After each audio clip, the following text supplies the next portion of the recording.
নমস্কার দেশবাসী। এখন ভারতের ডিফেন্স হাতিয়ারের চর্চা আন্তর্জাতিক স্তরে হওয়া শুরু হয়ে গেছে। আর আপনি যদি বিগত কিছু খবরের দিকে নজর দিয়ে থাকেন তো ভারতের ডিফেন্স এক্সপোর্ট অন্যান্য দেশে দিনকে দিন বাড়ছে। আর নতুন নতুন দেশ ভারতের থেকে হাতিয়ার কেনার জন্য লাইনে দাঁড়িয়ে আছে। কিন্তু একদিকে যেখানে ভারতের ডিফেন্স এক্সপোর্ট বাড়ছে, সেখানে অন্যদিকে ইসরায়েলের এই ভারতীয় হাতিয়ারের প্রয়োজনীয়তা গত মাসে অনুভব হয়েছিল। যদিও আপনারা জেনে অবাক হবেন যে যত সহজে ভারত অন্য দেশকে ডিফেন্স হাতিয়ার এক্সপোর্ট করেছে, অত সহজে ইসরায়েলে ডিফেন্স হাতিয়ার পাঠানো সম্ভব ছিল না। কিন্তু ভারত কোনোরকম ভাবে এই চ্যালেঞ্জকে অ্যাকসেপ্ট করে। আর ভারত গত মাসে 8ই এপ্রিল ইসরায়েলের জন্য হাতিয়ারে ভরা জাহাজকে অন্য সামুদ্রিক পথ দিয়ে রওনা করিয়ে দেয় এবং হাতিয়ারে ভরা এই জাহাজটাকে 25শে মের আশেপাশে ইসরায়েলে পৌঁছাতে হতো। কিন্তু ইউরোপের একটা দেশ স্পেন নিজের অকাত দেখিয়ে রাস্তায় একটা এমন বাধা সৃষ্টি করেছে, যার জন্য সেটা এখনো অবধি ইসরায়েলে পৌঁছাতে পারেনি। সদ্যই লেটেস্ট আপডেট বেরিয়ে সামনে এসছে, যা আপনাদের জানা ভীষণ জরুরি। তো এই সম্পূর্ণ আপডেটটা কি, সেটাই এই ভিডিওতে জানবো। কিন্তু এগিয়ে যাওয়ার পূর্বে ভারত এই যে ডিফেন্স এক্সপোর্ট ইন্ডাস্ট্রিতে একটা নতুন পরিস্থিতি পেয়ে গেছে, তার জন্য ভিডিওটা অবশ্যই লাইক করে চ্যানেলটা সাবস্ক্রাইব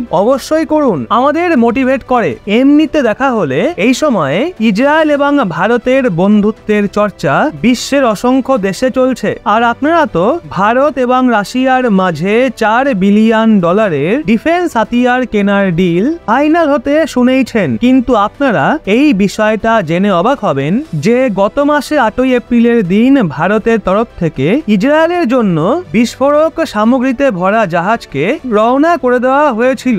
মানে দেখা হলে ভারতীয় ডিফেন্স হাতিয়ার ও এই হাতিয়ার বানাতে ব্যবহৃত হওয়া বিস্ফোরকের ডিমান্ড দিনকে দিন বেড়ে চলেছে। যদিও ভারত ইসরায়েলকে সাহায্য করার জন্য বিস্ফোরক সামগ্রীতে ভরা জাহাজকে ভারতের জন্য এই পদক্ষেপ অতটাও সহজ ছিল না। কিন্তু ভারত কোনোরকম ভাবে এই চ্যালেঞ্জকে অ্যাকসেপ্ট করে আর ইসরায়েলের দিকে যাওয়া বিস্ফোরক সামগ্রীতে ভরা জাহাজকে 25শে মের আশেপাশে ইসরায়েলে পৌঁছানো ছিল। কিন্তু শেষমেশ সেটাই হয় যেটার ভয় ভারত এবং ইসরায়েল দুটো দেশেরই আগের থেকেই ছিল। কারণ আজ থেকে 2 দিন আগে এই খবর সামনে বেরিয়ে আসে, একটা ইউরোপীয় দেশ স্পেন ওই জাহাজকে নিজের বন্দর থেকে এগোনোয় প্রতিবন্ধকতা লাগিয়ে দেয়। এই বিষয়টা বোঝার জন্য আপনারা ম্যাপের দিকে নজর দিন। এই যে এখানে রয়েছে আমাদের প্রিয় ভারত, আর সামুদ্রিক রাস্তা দিয়ে উত্তর পশ্চিম দিকে যাওয়ায় দেখবেন দেখা যাচ্ছে সৌদি আরবের নিকটে রয়েছে ইসরায়েল। এটা ওই ইসরায়েল দেশই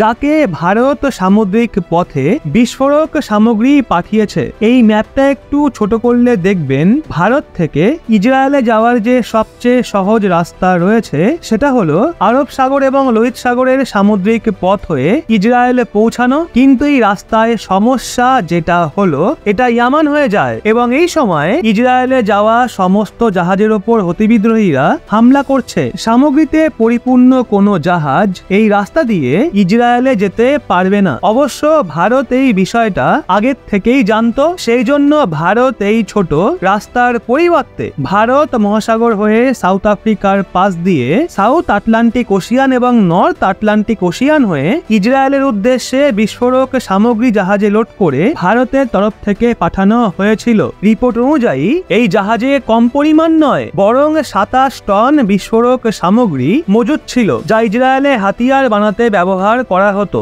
আপনাদের বলে দিই, ভারত থেকে ইসরায়েল যাওয়ার এই রাস্তা প্রায় 47-48 দিনের ছিল। তো এক্ষেত্রে সম্ভব ছিল না জাহাজে রিপেয়ারিং এবং মেনটেনেন্স ছাড়াই ডিরেক্টলি ইসরায়েল পর্যন্ত পাঠিয়ে দেওয়া। সেই জন্য ভারতীয় চালকরা সেই রাস্তায় স্পেনের যে বন্দর পড়ে ওখানে জাহাজকে ডক করতে চায়, যাতে সেখানে জাহাজে রিফুয়েলিং এবং মেনটেনেন্স করা যেতে পারে। কিন্তু যখন স্পেনের প্রতিরক্ষা মন্ত্রণালয়ের তরফ থেকে তদন্ত করা হয়, তখন তারা জানতে পারে এই জাহাজে বিস্ফোরক সামগ্রী রয়েছে এবং স্পেনের বিদেশ মন্ত্রণালয়তে এটা বলে এতে বিস্ফোরক সামগ্রীর সঙ্গে সঙ্গে ডিফেন্স হাতিয়ার মজুত রয়েছে, যা ইসরায়েলে পাঠানো হচ্ছে। রিপোর্ট অনুযায়ী এই জাহাজ ভারতের চেন্নাই থেকে ইসরায়েলে যাচ্ছিল, সেই জন্য স্পেন এই জাহাজকে নিজের ওখানে দাঁড়াতে দেয় না।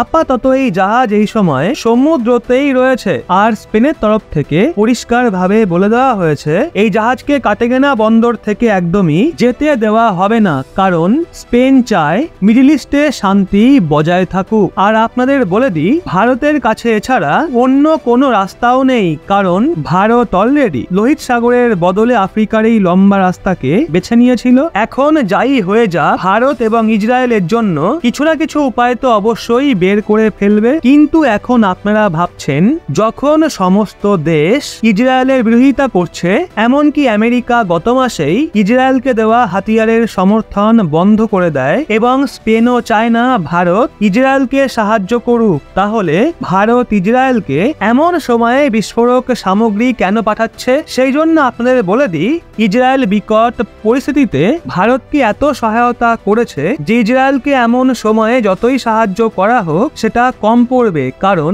এই কথাটা সমস্ত দেশ জানে। কারগিল যুদ্ধের সময় ইসরায়েল আমেরিকার বিরুদ্ধে গিয়ে ভারতকে অসম্ভব সাহায্য করেছিল, আর বিশেষ করে ইসরায়েল ভারতীয় বায়ুসেনাকে সাহায্য করেছিল, কারণ ওই সময়ে আমাদের কাছে কোনো বিশেষ রকমের বোম বা ওয়েপেন ছিল না যার সহায়তায় আমরা নিপুণতার সাথে হামলা করতে পারি। কিন্তু ওই সময় ইসরায়েল আমাদের লেজার গাইডেড বোমের সাপ্লাই দেয়, যা ব্যবহার করে ভারতীয় বায়ুসেনা পাকিস্তানের পায়ের তলার মাটি সরিয়ে দিয়েছিল। এই বোমের সহায়তায় ভারতীয় সেনা পাকিস্তানি সেনা ডেরাগুলো ধ্বংস করেছিল এবং ভারত বিশেষ করে উচ্চতা সম্পন্ন এলাকা এর সাহায্যেই দখল করতে পারে, যেখানে ওই সময় যদি ইসরায়েল ভারতকে লেজার গাইডেড বোম দিয়ে সাহায্য না করত, তাহলে হয়তো সেই যুদ্ধে জেতা ভারতের জন্য অসম্ভব হতো। ওই দিন থেকেই ভারত এবং ইসরায়েলের সম্পর্ক এইভাবে মজবুত হয় যে আজ পর্যন্ত কোনো দেশ সেটাকে ভাঙতে পারে না। তো দেখা হলে ইসরায়েলকে সংকটের সময়ে ঠিক ওইভাবে